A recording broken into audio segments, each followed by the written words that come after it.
into the furrow. Now, sometimes you can actually put the dermatoscope, okay, onto the skin, and you can push it one way or the other. Okay, can you understand what I'm trying to say? And so this is sort of the dynamic part of dermoscopy. And so you can now see whether, okay, what is this? What's going on here, right?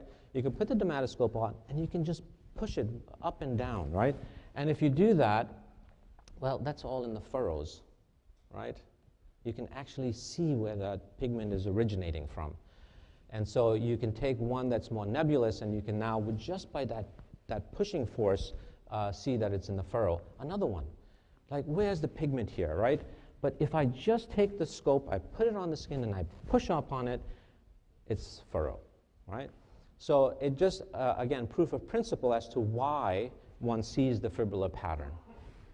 So now, with that said, the fibrillar pattern can be seen both in melanoma and can also be seen in nevi. And so here, one needs to be able to differentiate between a benign fibrillar pattern and a fibrillar pattern that one can see in melanoma. And so the fibrillar pattern has been divided into two, type A and type B. Type A fibrillar is a fine fibrillar pattern. Type B is heterogeneity in the thickness of the lines, in the color of the lines, in the distribution of those lines. So there is an immediate reaction that there is something disorganized in the way those lines appear. This is a type A, normal fibrillar pattern. Normal fibrillar pattern. Abnormal.